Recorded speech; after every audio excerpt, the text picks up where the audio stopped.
बाद एसआईआर की आज संसद में इस मुद्दे पर बहस जारी है। विपक्ष के नेताओं ने एसआईआर की कमियां और वोट चोरी के मुद्दे पर मजबूती से सदन के पटल पर रखा।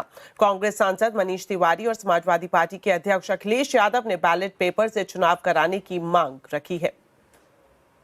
ये जो लोगों में आशंका है, इसको हल करने के दो ही तरीके, या तो 100% वीवीपैट की काउंटिंग हो, 100% वीवीपैट की काउंटिंग हो, और या जो उससे बढ़िया सलूशन है कि हमको पेपर बैलेट पे वापस चला जाना चाहिए।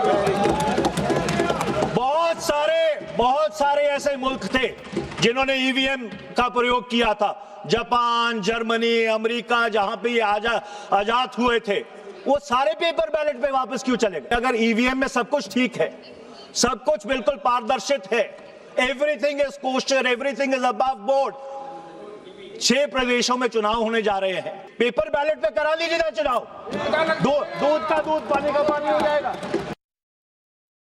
इलेक्शन बैलेट पेपर से होना चाहिए,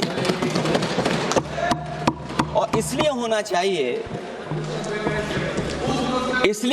चाहिए कि बहुत प्रश्न लग रहे हैं, बहुत उंगली उठ रही है, इलेक्ट्रॉनिक चीजों पे बहुत सवाल खड़े हो रहे हैं, और केवल भारत के अंदर लोकतंत्र में नहीं, दुनिया के लोकतंत्र में। और ये जो लोग कुछ कह रहे हैं इलेक्ट्रॉनिक की बात और टेक्नोलॉजी की बात कर रहे हैं, मैं उनसे कहना चाहता हूं कि भारत और जर्मनी की तुलना कर लें, भारत और अमेरिका की तुलना कर लें, भारत की और जापान की तुलना कर लें, हम कहां खड़े हैं। अगर वो संपन्न देश जो टेक्नोलॉजी में हमसे कई गुना आगे हैं, अगर वो स्वीकार नहीं कर रहे ईवीएम, तो आखिरकार हम ईवीएम को क्यों स्वीकार कर रहे हैं? अगर उन देशों में लोकतंत्र है और बैलेट से वोट पड़ रहा है, तो यहां पर भी बैलेट से वोट पड़ना चाहिए।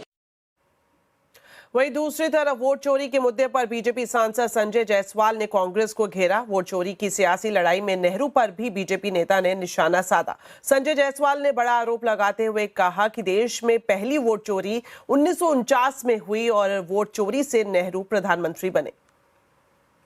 महोदय, सबसे पहली वोट चोरी 1947 में हुई थी, जब पूरी कांग्रेस वर्किंग कमेटी सरदार पटेल जी के साथ थी और जवाहरलाल नेहरू को प्रधानमंत्री बना दिया गया।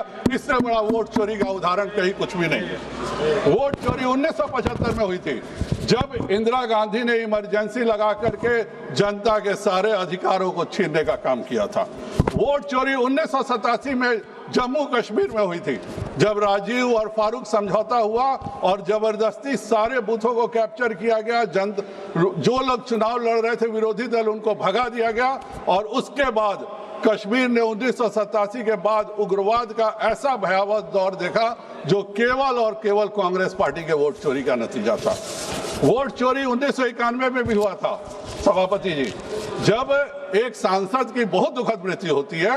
राजीव गांधी जी की दुखद हत्या हुई, लेकिन अगर किसी उम्मीदवार की मृत्यु होती है तो केवल वहां का चुनाव कैंसिल होता है।